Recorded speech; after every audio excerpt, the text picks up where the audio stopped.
This is Bloomberg Businessweek. Insight from the reporters and editors who bring you America's most trusted business magazine, plus global business, finance, and tech news. The Bloomberg Businessweek podcast with Carol Massar and Tim Stenovec from Bloomberg Radio.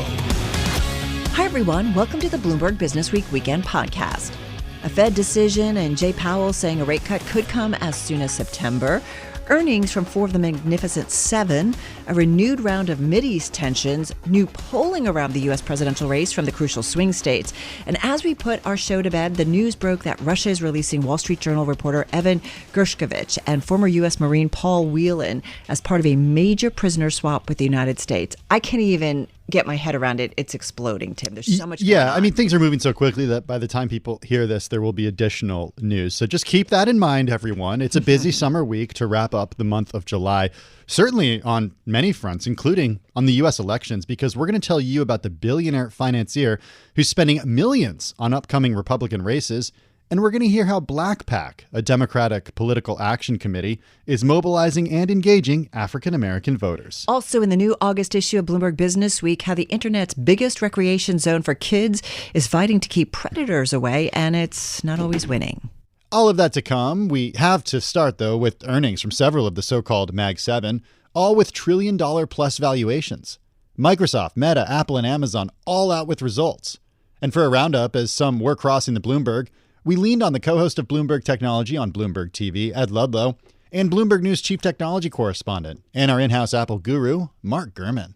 Great beat for iPhone revenue in the quarter, which is interesting because we're pre-16. Why are people buying phones right now? They should be waiting, right? And there was a lot of evidence in markets like China that they were buying the 15 generation with the intention of holding on to it. And then I go to the greater China revenue missing estimates. And the third-party data is not always right. But it did tell us that Apple was slipping in Greater China. This is the IDC data? The IDC data. Okay. There's Counterpoint Research. There's loads. But my point is that there was worry they did really face domestic pressure on the handset market there. And you always look to China as a point of focus. So you have to read between the lines because on the earnings call, CFO Luca Maestri often addresses that issue head on, how they did in the market in China specifically. Earnings per share coming in $1.40 per share. That beat estimates of $1.35. So a beat there as well. Yeah, I don't know. I'm looking at kind of our right-through buyer, Mark Gurman, marking a return to revenue growth last quarter, he says, topping analyst estimates, indicating that upgraded iPads and a strong services business helped make up for some of those headwinds in China. So sales were up 5% to $85.8 billion in that fiscal third quarter. The iPhone maker putting out that statement, analysts had predicted 84.5, so that's a beat.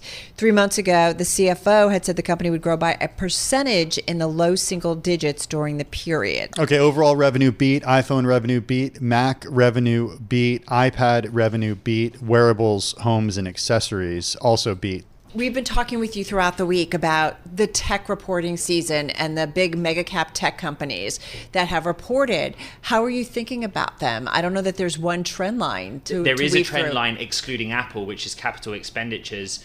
And what's so interesting is I was talking a bit about this in the blog earlier.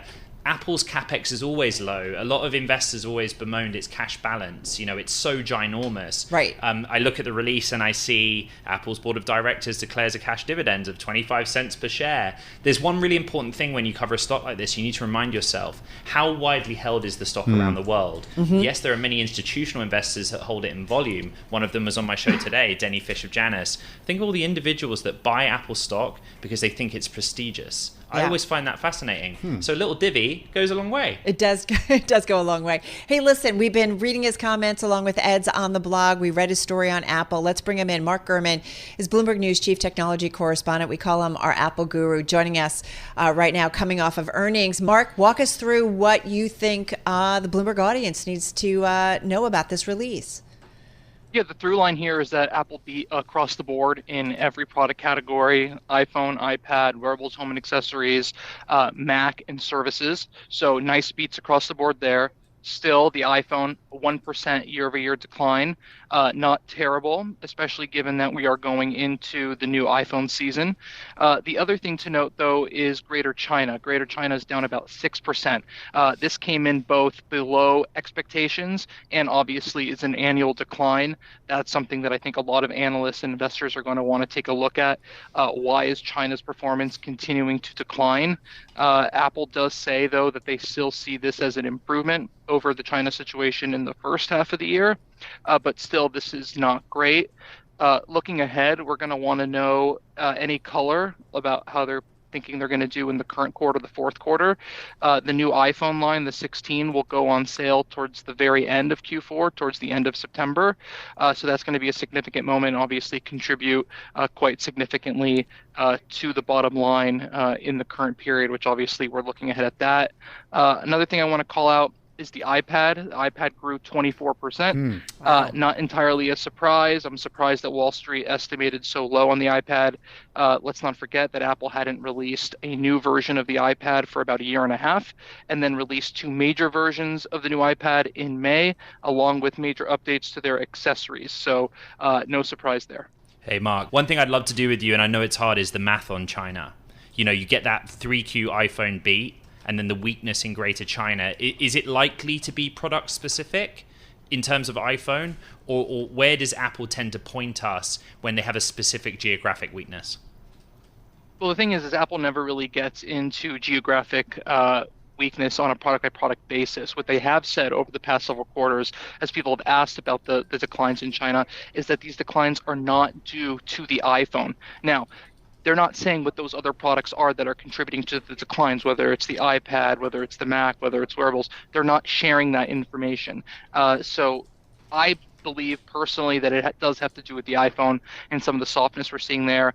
A lot of people are buying Huawei, Vivo, Oppo, the local phone makers, instead of the iPhone at this point. So I would say this has to do with the iPhone this quarter. We're talking with Mark Gurman. We're talking with Ed Ludlow. Apple third quarter iPhone revenue, that's a beat. Third quarter Greater China revenue, that was a miss. Third quarter revenue overall, that was a beat. Mark, in terms of AI and Apple Intelligence, which they showed off a lot at the developers conference in June, what would be a question that you'd want to know about that? I know they're still developing, they're working on it, but what do you want to know? I want to know if they think it's going to drive sales, because I can tell you after using it for the past few days or so, I don't think there's any reason why anyone should buy a new iPhone based solely on the new features that are currently available or will be available from Apple Intelligence at the get-go. I happen to think that Apple Intelligence is really a late 2025 story, and maybe next year is when that's going to drive sales. But the current incarnation, it shouldn't be a sales driver, quite frankly, based on their marketing and some ridiculous comments I've seen from Wall Street analysts and others who cover Apple. Maybe they'll still grow based on it. Some people will be disappointed if they buy the iPhone based on Apple Intelligence, at least from the beginning. Ed, come on back in here to remind us about CapEx and why CapEx should be looked at differently with Apple than with that Microsoft, Alphabet, Amazon, and Meta. Just because historically capital expenditures for Apple are just kind of a non-event. They're not at the 10 percentage point to 20 percentage point range that the hyperscalers have, particularly in the current environment, right? It's just not a part of their story. And Mark can always correct me if I'm wrong, but what I find so interesting about Apple's strategy is the cost of where they're trying to get to, which is Apple Intelligence. Think about the partnerships, right? Mm-hmm. You know, Apple is not as hyper-focused on the building of its own large language model. It has some activity there, but it partners with OpenAI. Yeah. So OpenAI takes the R&D costs. How does Apple facilitate its cloud? It relies on GCP, Google Cloud Platform, you know, and Google does its own R&D investment on the silicon side. And I find that so interesting. And, you know, that's why I'm you guys know I'm like tongue in cheek, but it's why I post in the blog about the divvy and about cash generation and the growing balance sheet, because investors always say, I wonder what they'll do with that one day. Do you know what I mean? Like, well, listen, they say during the quarter, our record business performance generated EPS growth of 11%, nearly $29 billion in operating cash flow, allowing us to return over $32 billion to shareholders. I mean, I always think about this, Mark, whenever we talk with you and whenever we talk with Ed. I mean, just the law of large numbers when it comes to Apple specifically. As you continue to look at this report and release, I don't know, what should we leave our investors with? What do you think that they should be thinking top of mind when it comes to Apple? I'll simplify it for you. From a financial standpoint, everything is just fine. right? A little bit of concern in China. But my concerns about Apple aren't the financials today. It's that this company is not pushing out products at the pace that they used to. I'm simply not seeing that game-changing innovation that we used to see. I'm simply not seeing them leapfrog ahead of the competition. I'm seeing a lot of response to the competition, like with Apple Intelligence. I'm seeing something that's not as good as the competition with Apple Intelligence. I'm seeing them add features to iOS that Android has had for a number of years. I'm seeing really impressive new technology like the Vision Pro that's not a product.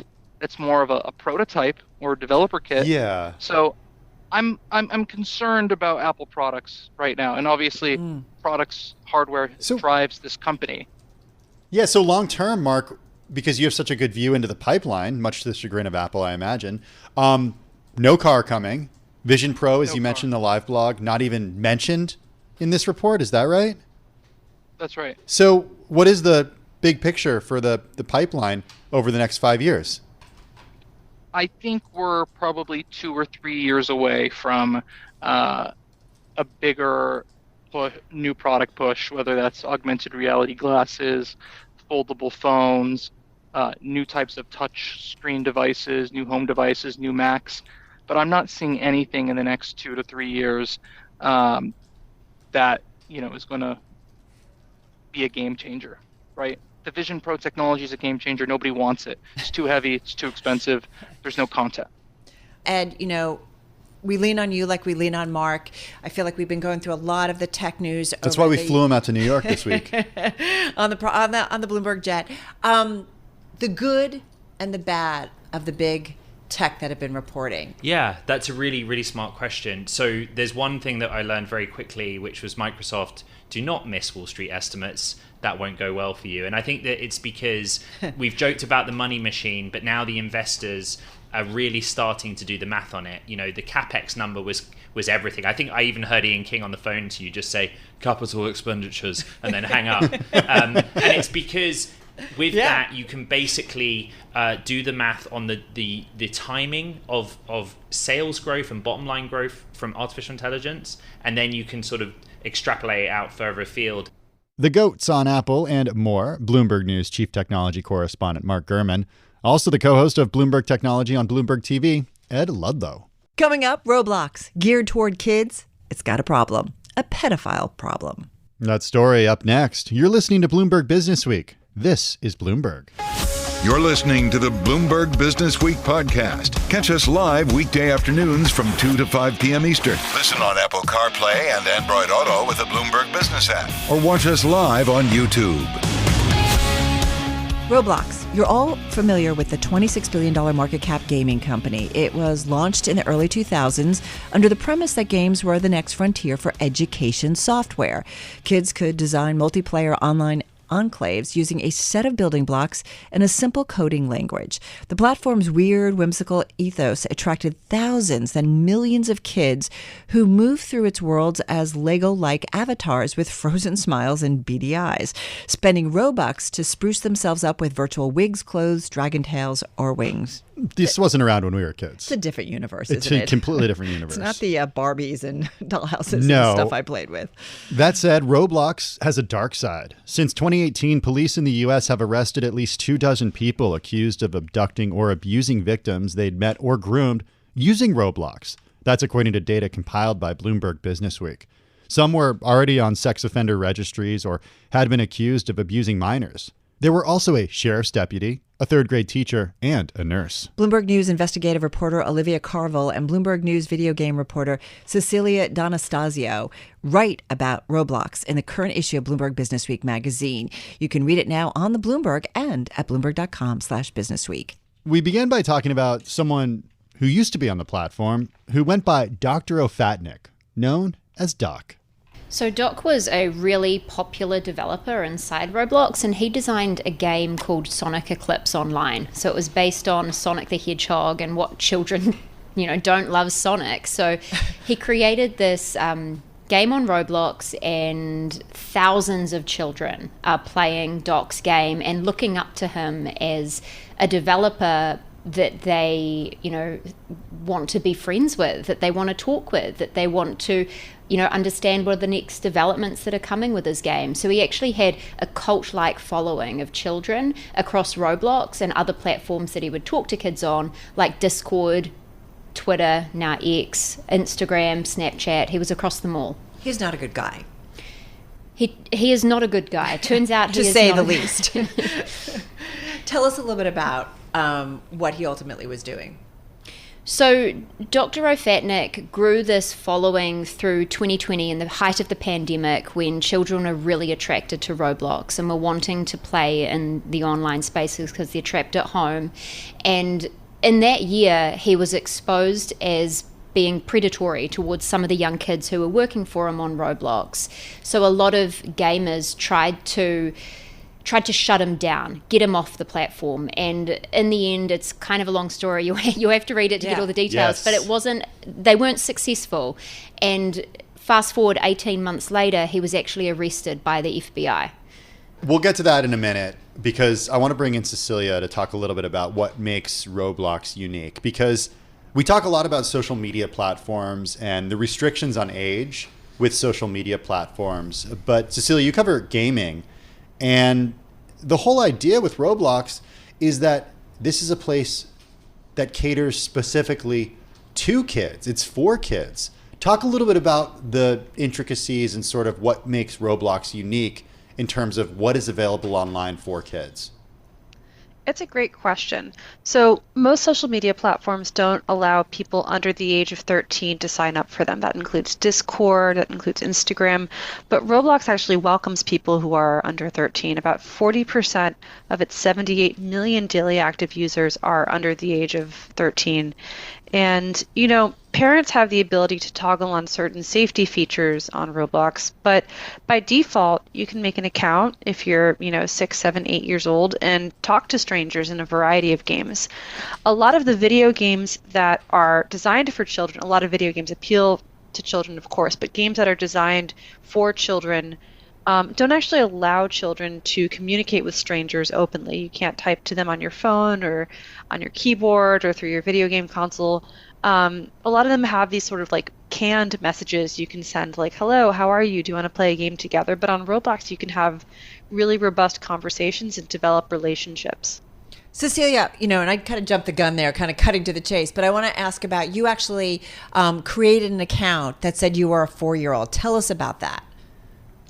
Sure. So to test Roblox's features and what was available to us, Olivia and I will create accounts just to understand exactly what would the experience be for someone who is of this demographic. So I did create an account as if I was 4 years old on Roblox, and I entered a game, and somebody who was in that game who understood that I was 4 years old attempted to groom me over a direct message. He asked if I was single. This person asked if I was single.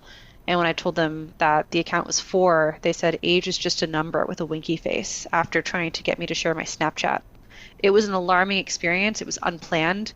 And we were very, very surprised. Cecilia, there are supposed to be tools in place, whether they're AI or actually human moderators, to monitor this sort of thing so it doesn't happen. At least that's what Roblox says. Tell us about the moderation features and why something like that wasn't caught and it did get to you, even though you had registered an account saying you were a 4-year-old. Sure. So Roblox says that safety is foundational to its platform. The platform's 2 decades old at this point, and it does have chat filters and artificial intelligence designed to catch bad words, grooming. It also attempts to bring users off platforms, which Olivia and I learned predators really like to do. They like to maybe meet a child on Roblox, then move them to somewhere that's less moderated, like Snapchat, like Discord, like Instagram. But what was really surprising to me was that the person who was trying to groom the 4-year-old account, they didn't say, what's your Snapchat? They used this is pretty clever, they used the ghost emoji, which is Snapchat's icon. Yeah. So that's a way to sort of get them offline and somewhere else. And the idea was it would get around the AI?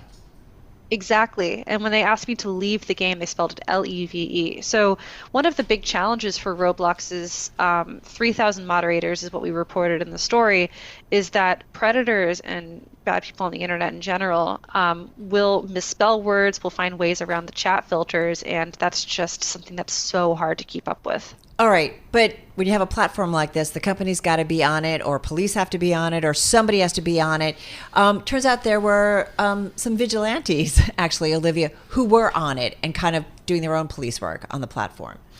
Yep, I mean, part of the reporting for this story that Cecilia and I were trying to attempt is if Roblox isn't able to police its platform, who out there really is? And we did find this group of young gamers, vigilantes, who feel like Roblox's moderation isn't doing a good enough job to protect kids online. So they've actually criticized the platform on YouTube and on Twitter and highlight predatory behavior and ask the company to take it down in a public space. So we spent quite a lot of time trying to understand how they operate, what they're looking for, and what their process is to try and find grooming or predatory behavior on Roblox.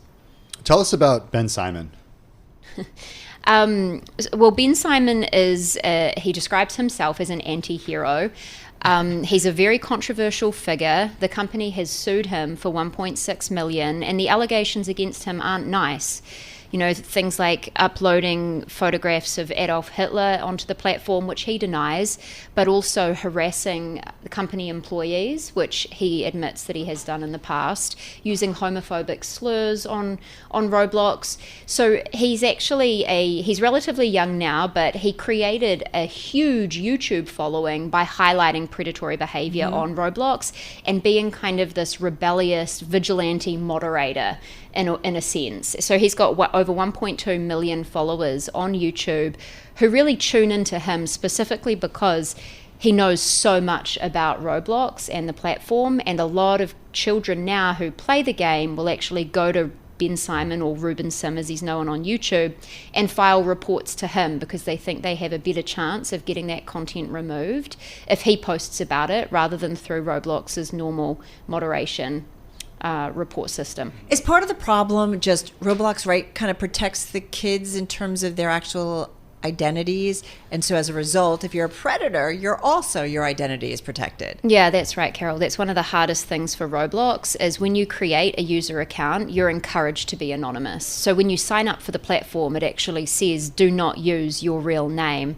And so Cecilia and I, for this story, we spoke to a lot of people who work at the company, a lot of child safety advocates, and they raised concerns over the fact that for Roblox itself, identifying who is behind that avatar is really hard.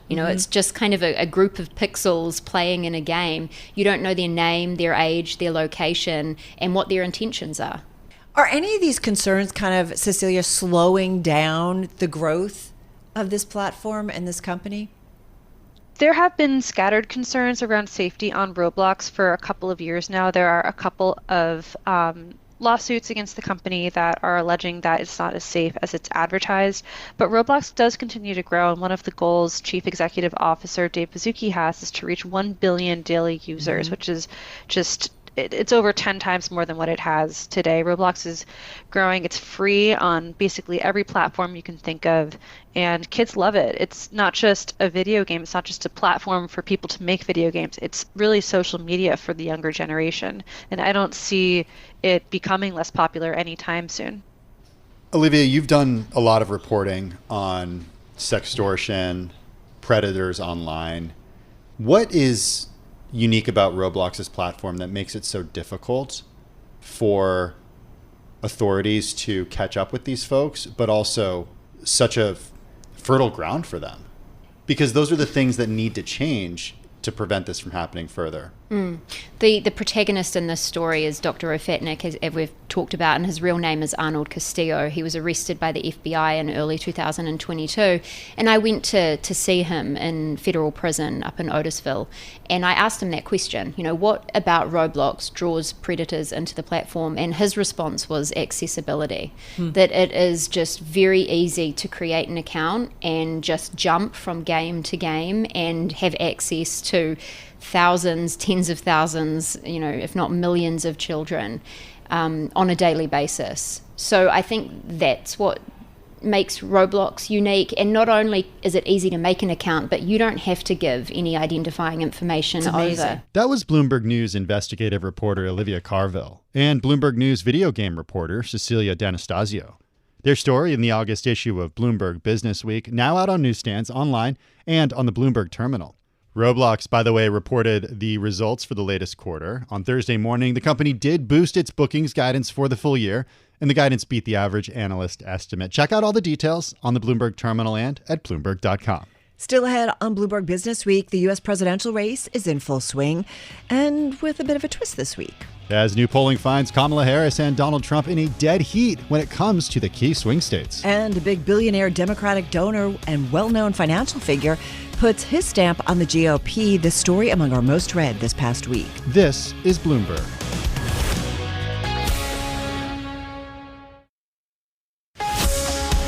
You're listening to the Bloomberg Business Week podcast. Listen live each weekday starting at 2 p.m. Eastern on Apple CarPlay and Android Auto with the Bloomberg Business App. You can also listen live on Amazon Alexa from our flagship New York station. Just say, Alexa, play Bloomberg 1130. According to the latest Bloomberg News Morning Consult poll out this past week, Vice President and the presumptive Democratic presidential nominee Kamala Harris has wiped out former President Donald Trump's lead across 7 battleground states as the vice president rides a wave of enthusiasm among young, Black, and Hispanic voters. Harris was backed by 48% of voters to 47% for Trump, a statistical dead heat in the swing states that will likely decide November's election. It's a stronger showing than the 2-point deficit for President Joe Biden before he dropped out of the race. Now, many swing states have significant Black populations. An NPR PBS News Marist poll conducted July 22nd found Harris with the support of 57% of Black voters compared to 34% for Trump.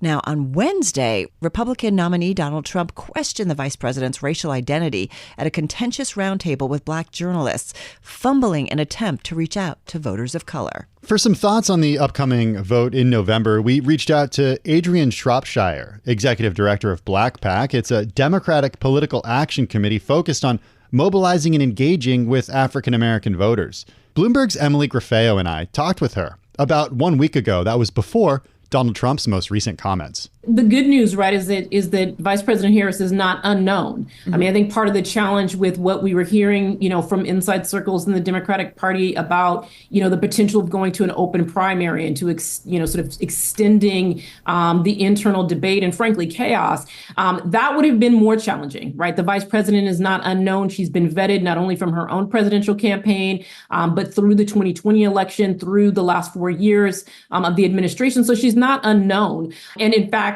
we've seen in our polling and even in the door knocking that we've been doing over the last few days, we made this sort of pivot. Folks are very much aware of who she is, and we're seeing lots of excitement. I don't think that the challenges, are very different than the challenges that we were facing 3 weeks ago, which is, voters, a lot of voters, particularly Black voters that we're talking to, need to know because they don't have a real sense of the accomplishments of the administration.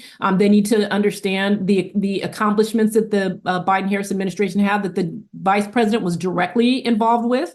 We hear from folks that they don't know a lot about what she's done over the last 4 years. So she will need to tell that story. The campaign will need to tell that story. We will need to tell that story. But I think that is, not different, right, from what we were facing before. Getting the information out there, telling her story. I think a lot of voters still don't know about her biography and want to know about her backstory. So I think that they need to tell that story.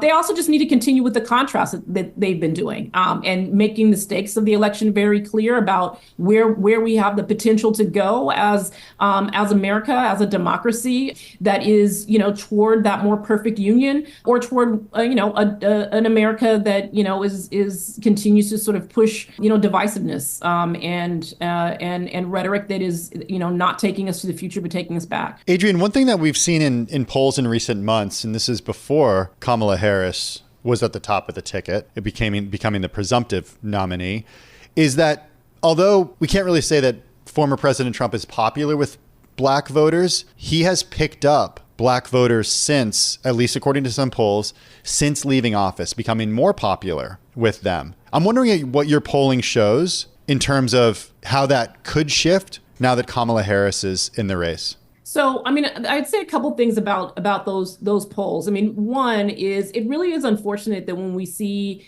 national polls that really capture the headlines, particularly about Black voters, it's unfortunate that the sample size of those polls are so small. And I think that does a disservice not only to people's understanding of the race, but the electorate and how it is moving. When in our research and in our polling, which are much larger, much more robust sample sizes, we do not see that kind of shift in support among Black voters. And that is across demographic within the Black electorate, regardless of gender, regardless of age. We see the same level of support for Trump that we saw on the election day in 2020 and on election day in 2016, which is under 10%. So we have not seen those kinds of shifts. We haven't seen them in our polling. We haven't seen them in our focus groups, and we definitely haven't seen them in the conversations that we've had on the doors. I don't think that means, though, that, this is sort of an easy, sort of shoe-in in terms of mobilizing and exciting the Black electorate for the vice president. I think that there's a lot of work to be done, that there's a lot of conversations that they need to have with Black voters, both to help Black voters understand her vision for the future, House problems, that sort of intractable problems that people are feeling very deeply, whether it's the cost of living or it's crime, those sorts of issues that are really burdening people. They need to tell the story about how they're going to address those issues. But I have not seen in any of our research the kinds of dramatic shifts that I know that we've seen in headlines and papers over the last few months. Our thanks to Adrienne Shropshire, Executive Director of BlackPack. Tim, we know that most of the time in politics, money talks. Vice President Kamala Harris raised a record $310 million in July, according to her campaign, more than doubles the nearly $139 million that Donald Trump raised in July.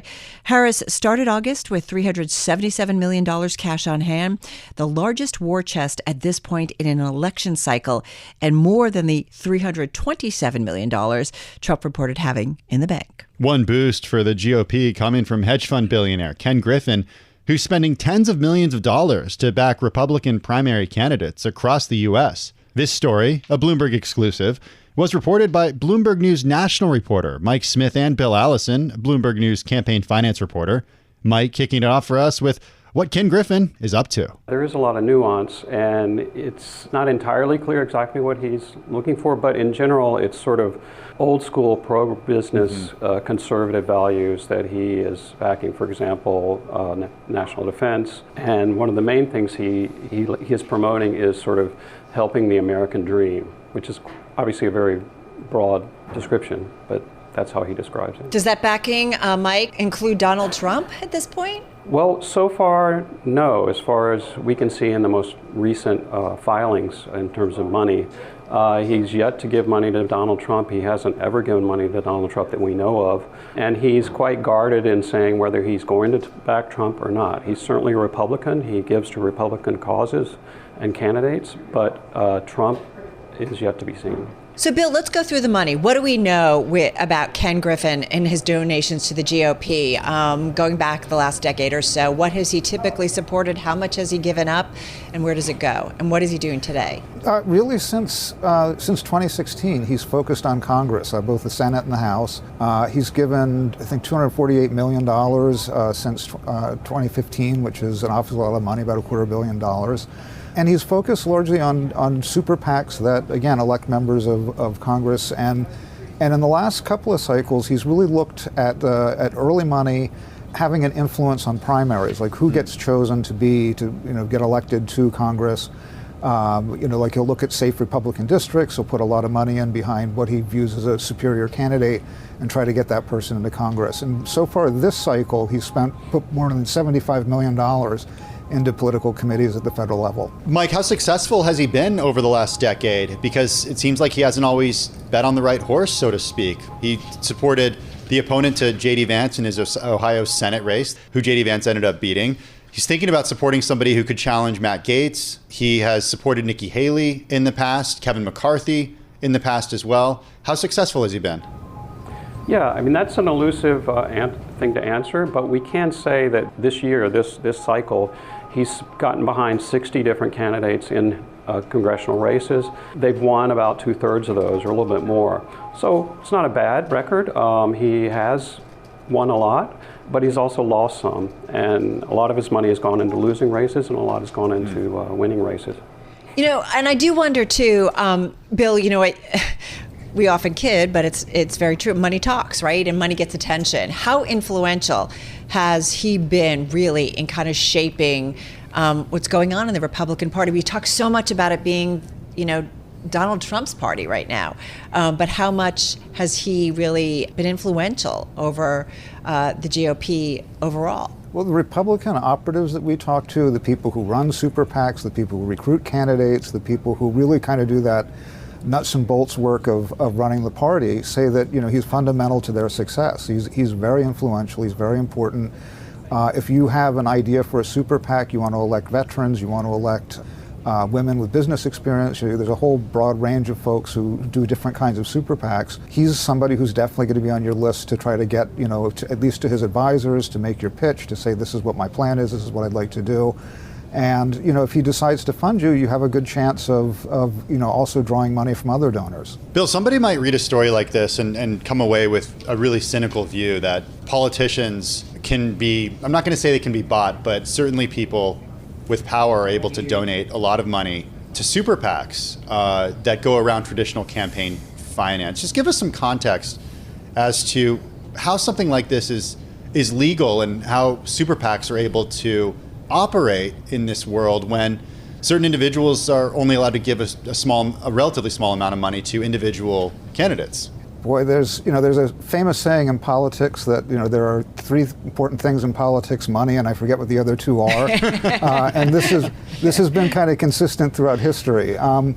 Super PACs are legal because of basically the First Amendment. The Supreme Court held that if you're speaking independently, i.e. not donating to a politician, but donating to a group that tries to elect politicians, that's First Amendment protected activity. And that, in something called the Citizens United case, gave us these creatures, or these super PACs. And it is fairly important in U.S. politics that you be able to have, there's three different kinds of donors. There's small dollar donors, which are very important, but you need millions and millions of them to add up to a lot of money. And then you have a handful of people. There's the folks in the middle, and you have the handful of people at the top who can, with one check, fund a huge ad buys. We've seen already in this campaign an investor named Timothy Mellon who put $50 million into a super PAC backing Donald Trump. I mean, we've done stories that Elon Musk is thinking of putting $45 million into a super PAC each month to help Donald Trump with his ground game. So obviously, it's hugely important, and it's perfectly legal. Bloomberg News national reporter Mike Smith and Bill Allison, Bloomberg News campaign finance reporter. That wraps up our first hour of the weekend edition of Bloomberg Business Week from Bloomberg Radio. Ahead in our next hour, controversial podcaster Joe Rogan invades Austin, Texas, and becomes comedy's new kingmaker. Plus, everyone is Googling what it means to be brat after UK singer-songwriter Charlie XCX labeled VP Kamala Harris as such. All right, and folks, just stop right there. Don't say it. Don't even suggest it. August may be here, and yet summer is not over. Our Bloomberg Pursuits team and all the things to still obsess over, to do and to see to cap off summer 2024. We still have, a month? Oh, yeah. 6 weeks. Yeah, we still got a month. Yeah, lots more. This is Bloomberg Business Week. I'm Carol Massar. And I'm Tim Stenovec. Stay with us. Today's top stories and global business headlines are coming up right now. You're listening to the Bloomberg Business Week podcast. Catch us live weekday afternoons from 2 to 5 p.m. Eastern. Listen on Apple CarPlay and Android Auto with the Bloomberg Business App. Or watch us live on YouTube. Plenty ahead in our second hour of the weekend edition of Bloomberg Business Week, including what having a brat summer means for Kamala Harris and the 2024 election. Plus, the good, the bad, and the cute about Italy's electrified subcompact icon, which is back on sale in the U.S. after a 5-year break. And then a little later on, summer's not over, at least according to our Bloomberg Pursuits team. They're going to tell us the best things to do in New York City this summer, the coolest Broadway shows and movies to watch for, and from a Lego set to a new Land Rover. A checklist of products and experiences that caught their eye. First up this hour, we're talking Joe Rogan. You probably know him. I mean, come on. He's widely believed to be the most popular podcaster on earth.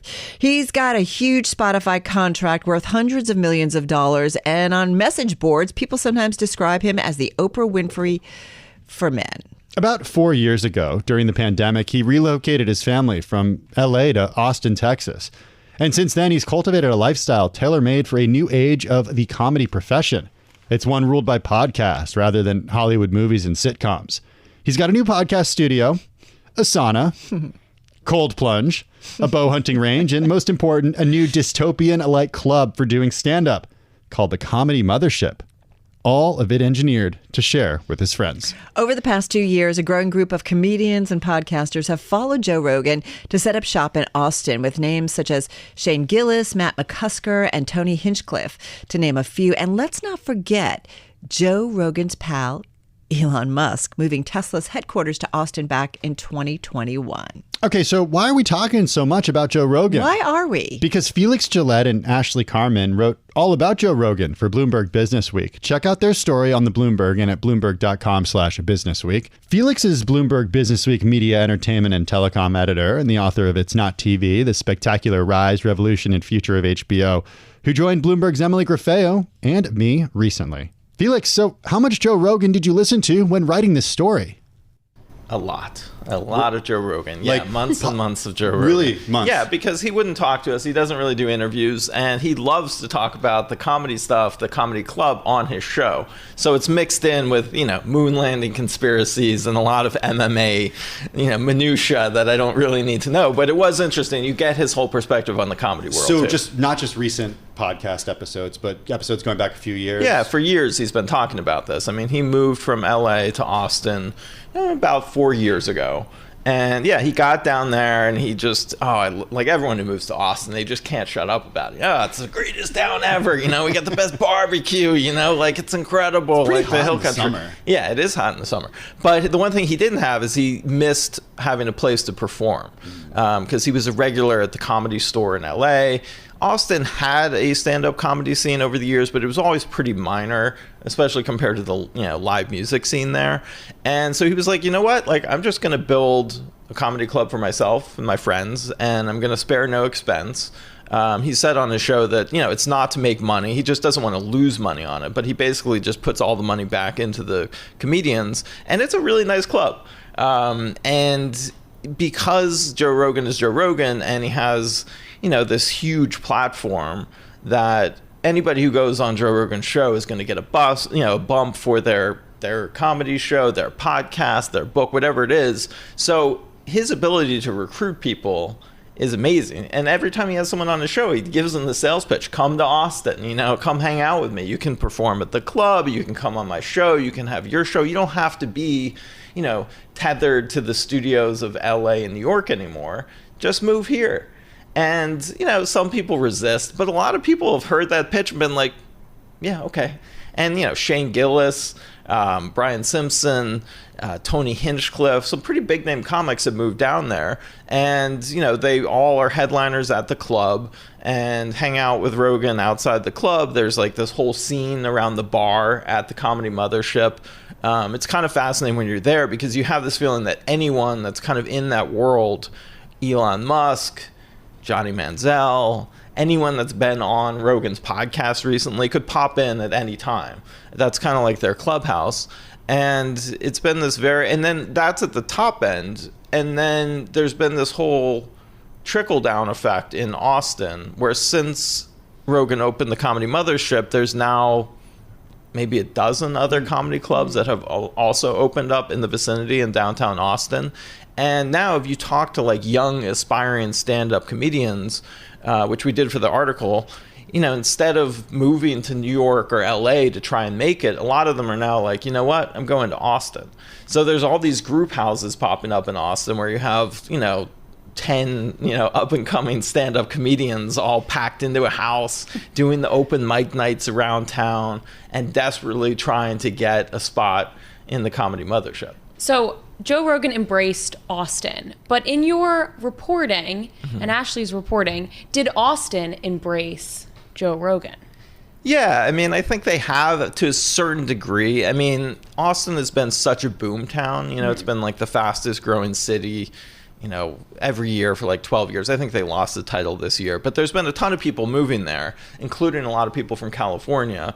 And, there's this expression in Austin politics now, which is, don't California my Texas, which initially people thought, all these, California immigrants are going to make our, the state bluer And actually, in the end, what's happened is it hasn't been like the liberals who've moved out of California. It's the more libertarians, tech folks that want low taxes have moved to Austin, Elon Musk, all these tech companies. So actually, Austin has gotten a little bit less liberal over time. And, I was talking to Evan Smith, who's the co-founder of the Texas Tribune. He's a longtime Austin journalist. And he was saying, there was a time where if Joe Rogan had moved to Austin, there would have been like an outcry. But those days are basically over. Like there was a little resistance at the beginning, but then they're like, well, he's putting all this money into downtown Austin. He's revamping this part of town that really suffered during COVID. And the town has embraced him. Can you talk a little bit about how podcasting has disrupted the traditional comedy route? Because back in the day, the whole idea of becoming a successful comedian, you go and do some really good sets, you get on one of the late shows, right? You do really well on the late shows, and then you're given a sitcom, and that was like gold. Yeah, that was the way to get to the top. Yeah, it's not like that at all anymore. No, I mean the whole profession has really shifted. And it's fascinating to think, in the 1970s, the big upheaval in comedy was when Johnny Carson moved The Tonight Show from New York to LA. And, that was the biggest thing, like getting to do your show, your act on The Tonight Show. And that could just catapult you. You get a sitcom, you get a, movie, whatever. And all the producers on The Tonight Show would recruit, and they used to recruit at the comedy clubs in New York. When the show moved to LA, that all moved to the Comedy Store. And so the Comedy Store was like the place to be back in the day. And that was, eventually decades later, that's where Rogan hung out. A lot of his friends are like Comedy Store comedians. And I think they also saw that connection that existed back in the day between The Tonight Show and the Comedy Store.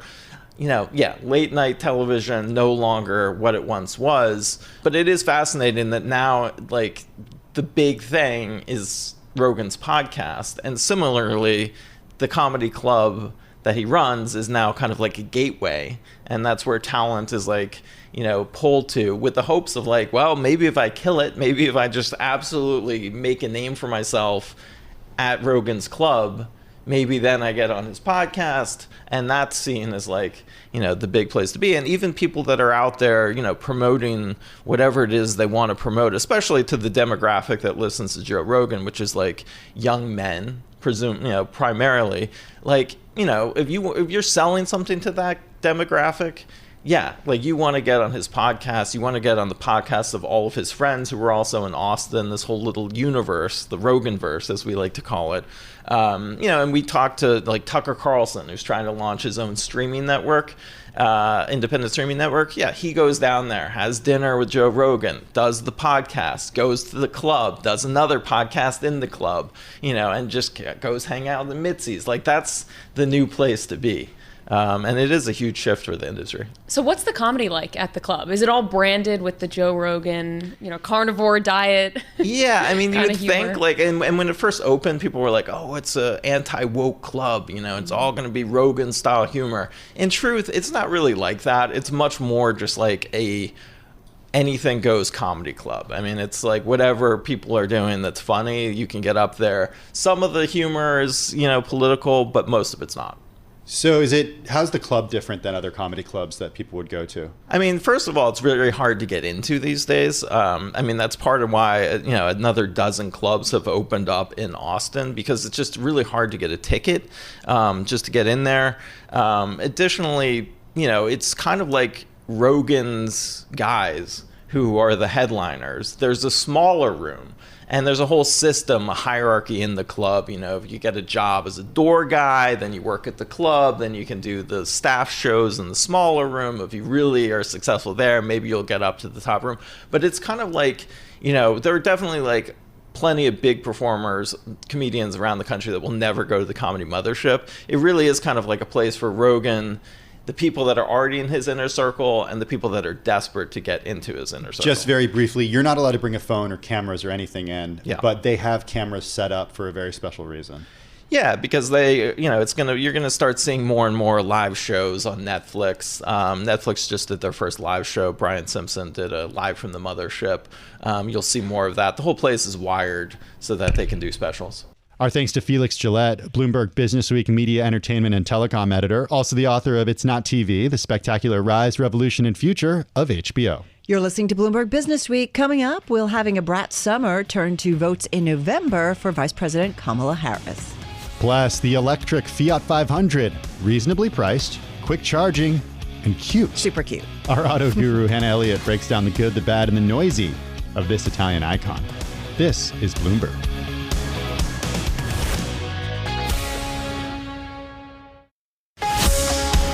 You're listening to the Bloomberg Business Week podcast. Listen live each weekday starting at 2 p.m. Eastern on Apple CarPlay and Android Auto with the Bloomberg Business App. You can also listen live on Amazon Alexa from our flagship New York station. Just say, Alexa, play Bloomberg 1130. If you're spending your summer dancing to pop music and wearing neon lime green, you, along with hordes of TikTok young adults and now even Kamala Harris, may be having a brat summer. The phrase became a viral meme that originates from Brat. It's the 6th studio album from British songwriter and pop artist Charlie XCX. It's on your playlist, right? Yes. Okay. Now it is.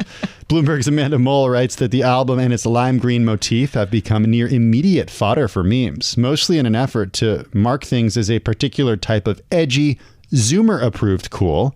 And now Vice President Kamala Harris is getting in on the trend with a tweet last month that simply said, Kamala is brat. Yes, indeed. Well, the strategy is simple. Lean into online memes and hope that energizes young voters to head to the polls come November. Bloomberg Businessweek senior reporter Amanda Mole joined Tim and Bloomberg News cross-asset reporter Emily Graffeo to explain what exactly is a brat summer. A brat summer is something that the definition of it has sort of developed as brat summer has worn on. It started as just sort of like something of a nonsense phrase, which is how a lot of memes start. Charlie's album is really fun. It is a lot of very danceable beats. It's a lot about partying, about having a good time. It is a super fun album. So I think that a lot of young people especially have dubbed their summer brat summer because they want to have fun. They want to go out with their friends. They want to go out to a club. They want to dance, things like that. We're seeing a lot of that, like culturally. I think we've gotten far enough away from the pandemic where a lot of young people who were maybe in school during school closures have grown up a little bit and really just want to like get out there. So this was sort of like the perfect party album to pair with that. And it came out in early June. So this phrase has been around for a little while, long before Kamala Harris became the presumptive Democratic nominee. And I think that like the meme itself had gained some momentum in the past, 6 weeks since the album had come out. And then when this happened, and it seemed to like ignite some interest in the campaign among young people who were already having a brat summer. So a lot of times new memes just come from two things being in proximity to each other.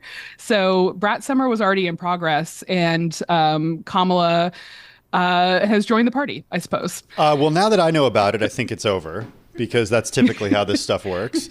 That's probably true. That's probably true. So I apologize to everybody who was hoping to have a brat summer.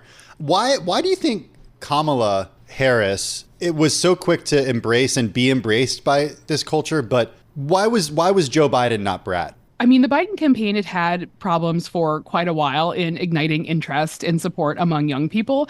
His polling in that demographic was really bad for the entirety of the campaign, basically. And I think that in a lot of sectors of Democratic politics, people were worried about that. It wasn't clear that Joe himself was worried about that. You know, he has probably other fish to fry, maybe not bigger, but other. And so when the campaign changed hands, I think that it seems like people who understood that the Democrats were having issues with young voters quickly took the reins. And, you know, sensing this uptick in interest and in conversation among young people, just sort of went like, okay, if they want to talk about us, even if it's sort of ironic, even if it's sort of detached, there's some enthusiasm under there somewhere, and we should just go directly at it and embrace it. What have we seen so far about whether this is actually resonating with the younger voters? I mean, we know we have that anecdotal evidence that people are wearing Kamala t-shirts, but have you seen any kind of rise in donations to the campaign, or just more evidence that people are more interested in the campaign specifically? There's been a lot of social media chatter. There's a lot of anecdotal evidence, but also you can start to see in some sort of circumstantial numbers that have started to come out since the campaign changed hands. Vote.org has experienced a real uptick in interest and in visits, the largest uptick in like quite a while. And you've also, the Harris campaign has said that they've received donations through, I believe it's Act Blue, from nearly 1 million people who had not donated previously in this cycle. So you've got some evidence that people who were not previously engaged on a couple of different levels, both in voting overall, who are looking for information on how to do it, and people who had not been previously financially engaged, who are then like stepping up their level of involvement. So I think that, obviously a lot of that is just from the change in hands, but young voters are generally disengaged at a rate much higher than other cohorts of the population. So if you're seeing this sort of like basic uptick in just figuring out how to vote, I think it's safe to say that like probably a sizable portion of the interest is coming from that most disengaged cohort. Yeah, I mean, the proof will be in the pudding, and we'll see who actually does turn out. But I'm wondering, obviously, you observe this stuff. You're not giving strategy advice, but I'm wondering how the campaign is able to keep the momentum going and stay in the cultural zeitgeist for the next 100 days. Well, I think that the best way to do that is to, this is a lot of fluff. This is fun. People are having fun.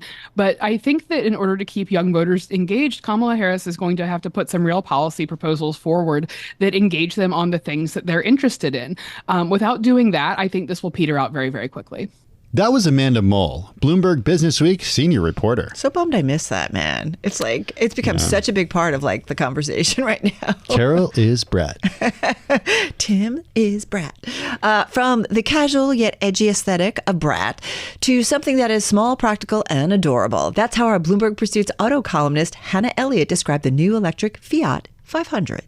We talk about it all the time. Hannah has such a cool job. She drives, then writes about supercars and luxury vehicles.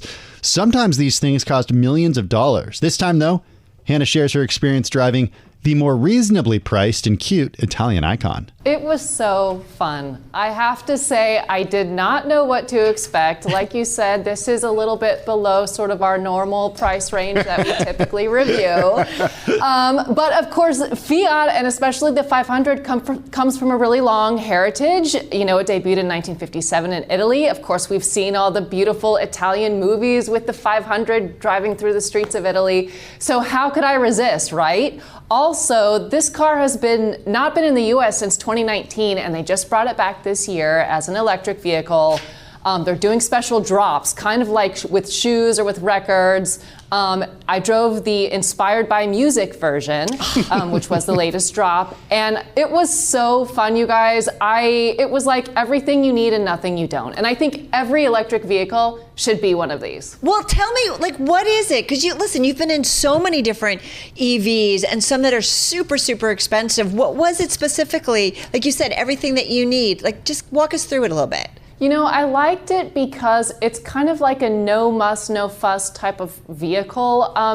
It has a range of about 149 miles. That's kind of half where a lot of other EVs are, but you start to realize you don't really necessarily need that many miles if you're just popping out to the store to get coffee or just for your daily commute. So I really liked how easy it was, and like you said, Tim, how quickly it recharges. I actually did find that it recharges extremely fast, and also it's just zippy. Now on paper, the 500e, it says it gets to 60 in about a little over 8 seconds, which is not very much, but it feels really fast when you're darting in and out of traffic. And this car is half the length of a lot of other cars, including some of my longer ones that I own.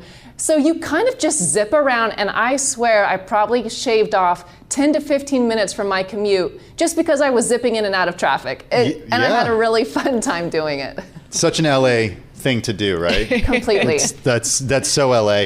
Hey, one thing I really liked about your story was sort of the history of why Fiat has been on and off in the US and Canada. not just in recent years, but over the last, I was going to say 30 years, but like over the last 50 years. What happened? Take us into a little history there. Well, it's a really good question. These were started to be made in earnest in the 60s, and they were just really focused on economy, very fuel efficient and kind of bare bones. And they started to get a reputation for not being very well made. I mean, these were sort of economy cars, which were great for doing economy type things. But by the time that the 70s and 80s came around and America was building these huge metal, very cool cars, think like Lincoln and big Fords and big Chevys, Camaros, this Fiat, it just seemed like, why would you want to drive something that has hardly any power and it was really small and diminutive? It just kind of fell out of fashion, to be honest. And so Fiat has tried bringing it back in, you might remember, in 2012. You might remember the Fiat Abarth versions, which was another attempt to get Americans excited about it again. The Abarth was like this very sporty manual version that actually is doing pretty well in the secondary market right now. But again, it just didn't really hit. And by 2019, in order to make it legal again for the next generation, they would have had to spend a lot of money to redo safety testing. And it was just decided the sales aren't proving worth it. But now we're going to try it again with the electric version. I kind of like it. I'm rooting for it, I have to say. All right, but because you are so balanced and you always talk about the stuff you love and the stuff you don't like, tell us about that jingle every time you turn it on and off. Oh man, okay. There were a couple things that I did not like. Now it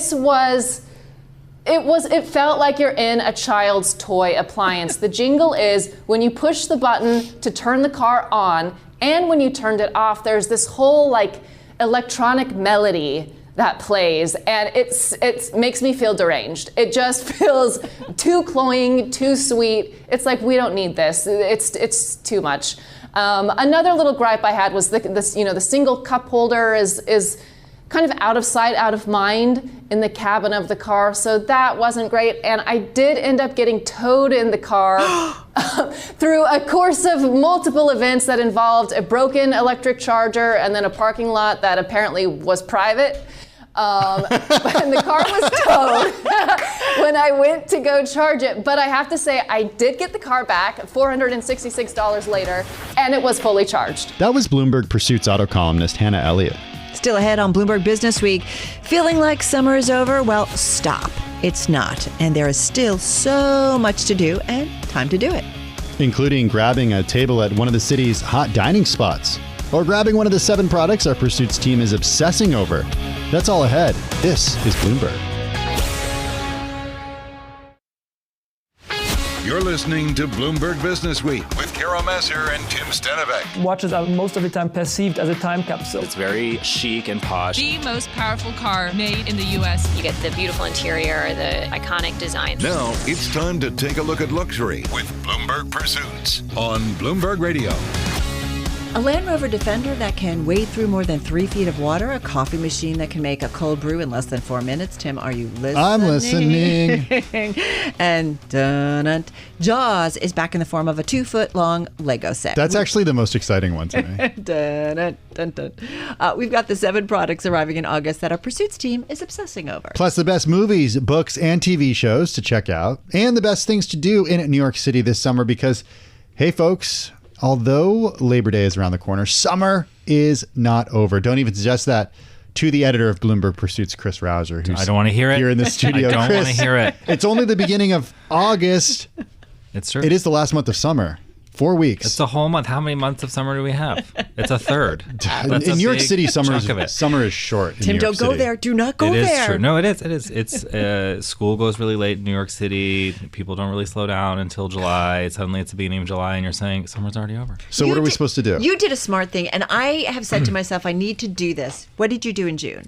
So for our weekly Pursuits newsletter, my big pitch this week was go for a city summer. Like, spend time in the city, luxuriate in it. If you live in New York City, it's quite hot, obviously. But so people flee the city. But a lot of times, the best time in the city actually is the summer because you can get into restaurants and all. You can see shows and stuff that are harder to see other times of year. But my secret is you do get out of the city in the summer, but you get out in the month of June and you go somewhere chill. So we rented a cottage on a lake, nowhere fancy, and just like hung out, and it was quiet, and we got a break. And then you get back and it's the beginning of July, and instead of feeling like summer's already over, you're like, wow, I had a whole other summer. It's and like a gift. Now there's the rest of it. Hold on. Did you take vacation or did you work the whole time? I took 1 week off. Okay. So I was there for sort of 9-10 days off, and then the rest was just the weekend. Did it still feel like you were getting relaxation time in even while you were working from there? Yeah, because there was no one around that we really knew. So it was just hanging out, going to the lake with my daughter, exploring restaurants, just hiking, stuff like that. But I love that idea Very of cool. June, because it feels like, right, you come back and you're like, I've still got July and August to get through. Yeah. Having said that, what are some of the smart things to do in the summer? Because there's still a lot of things, like you said about restaurants, right? There's a lot of times people are away. Yeah, so we talked to Resi and OpenTable because, getting reservations in the city is this whole thing now, and there's bots, and you're competing against everybody who has a computer. But actually, reservations on OpenTable and Resi slow down in the summer, and particularly they slow down on Saturday nights because a lot of people leave on the weekends. Right. So prime tables that you can't normally get, you might actually be able to get on a Saturday. And OpenTable actually has a new program where they pick out like the top restaurants in 11 different cities, and you can just kind of go to that list and be like, all right, what are the top hot restaurants? I'm just going to look right now on this page and see when they become when they're next available, so you don't have to search like for one particular night or something like that. Love that. One thing that's also fun to do in the summer here, at least according to you, is go check out some of the stuff that's happening during the day. For example, in Fort Greene Park. Oh, yeah. Soul Summit in July? Yes. What is that? Have you ever been to Soul Summit? I haven't. Soul Summit is it's a crazy big party where they get disco DJs to play from the top of the monument in the park, and people come from all over the city and outside, and they bring food and they barbecue and they drink and they party. And I brought my daughter, and she kept trying to go up to people and saying like, "Oh, I want one of those frozen drinks," and the people were like, "That's not for children." But it's just so fun and joyful, and like every different kind of person is there, and things like that happen all over the city. Like the Philharmonic does outdoor concerts. And the Shakespeare in the Park this summer actually is not performing at the Delacorte Theater in Central Park, so because it's getting renovated. So they're doing pop-up performances all through the city. There's just a lot to see. You had me at the word disco. Oh, yeah. Love, love, love.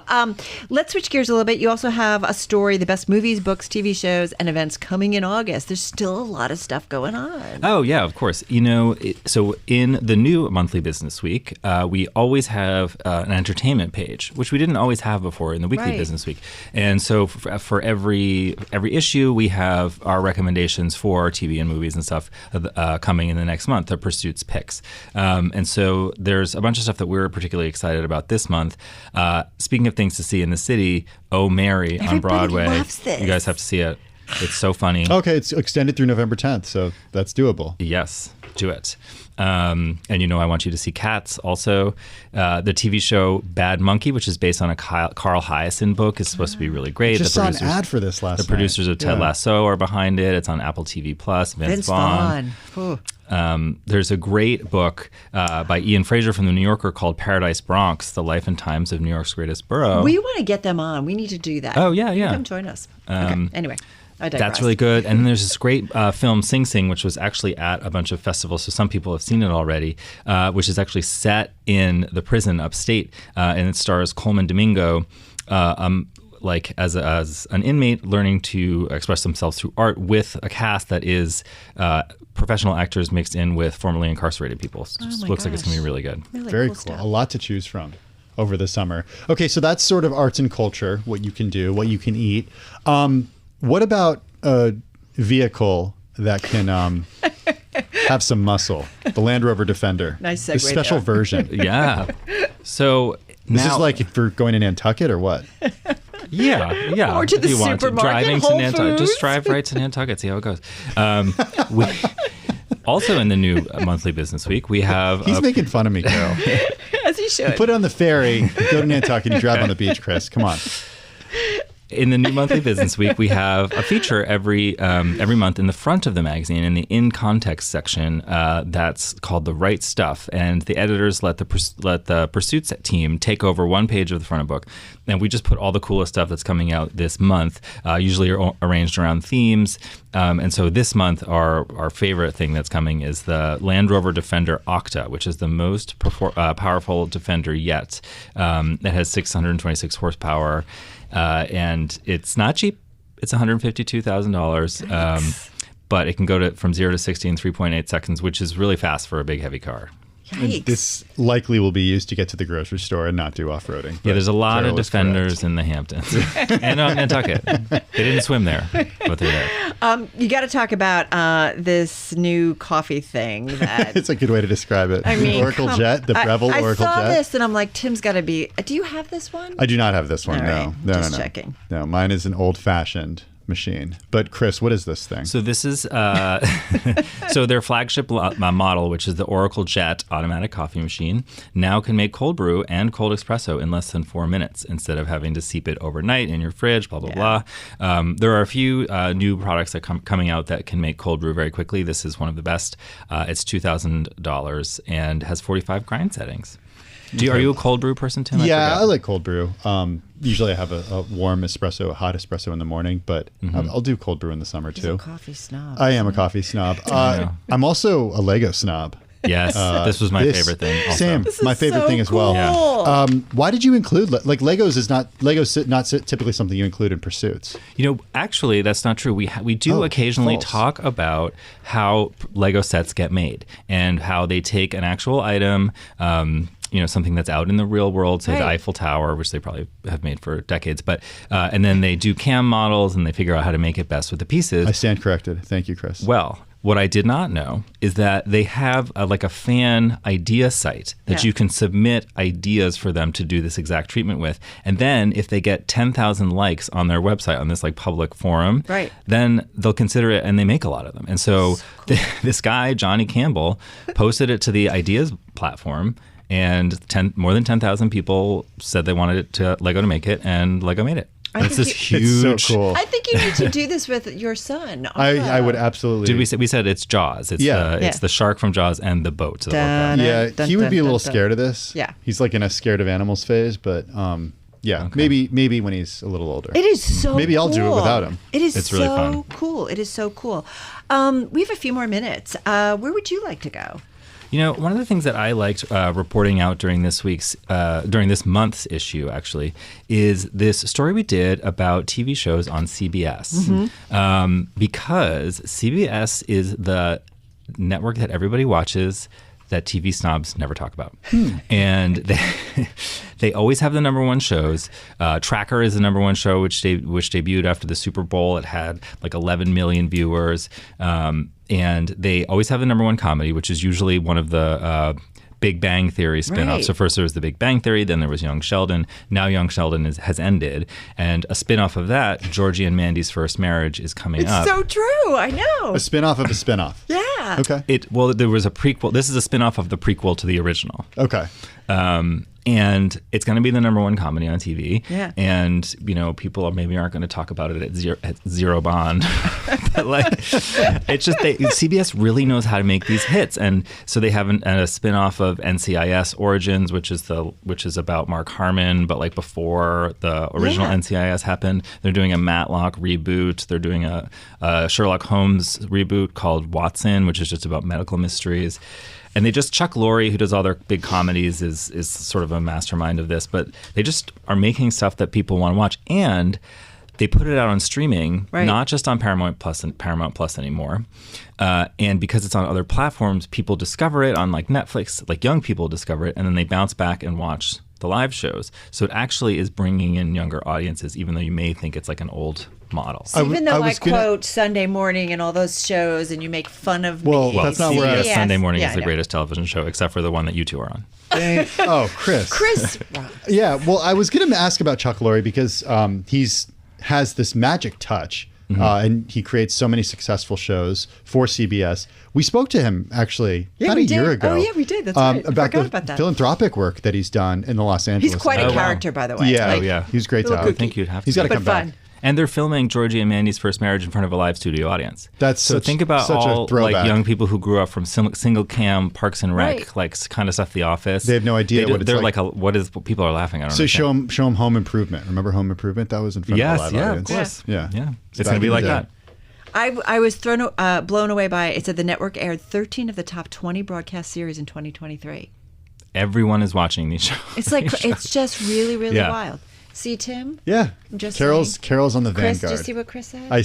Everyone. Carol is everyone. I know. Our thanks to Chris Rouser, the editor of Bloomberg Pursuits. It does wrap up the weekend edition of Bloomberg Business Week from Bloomberg Radio. Thank you so much for joining us. Thank you, Chris. Be sure to tune into Bloomberg Business Week Monday through Friday, starting at 2 p.m. Wall Street time on Bloomberg TV, Bloomberg Radio, and of course, Sirius XM Channel 121. You can listen to us on Apple CarPlay and Android Auto. It's free in the Apple App Store or on Google Play. Also, catch our daily broadcast on YouTube. Just search Bloomberg Global News. We're simulcast on Bloomberg Originals, available at Bloomberg.com/originals and streaming platforms like Roku, Amazon Fire TV, Samsung TV Plus, and more. Find our Bloomberg Business Week podcast at Bloomberg.com, Apple, or wherever you get your podcasts. The latest edition of the magazine. Check it out, the monthly edition, available on newsstands now at Bloomberg.com and always on the Bloomberg terminal. I'm Tim Stenovec. And I'm Carol Massar. Have a great and safe weekend, everybody. Stay with us. Today's top stories and global business headlines coming up right now.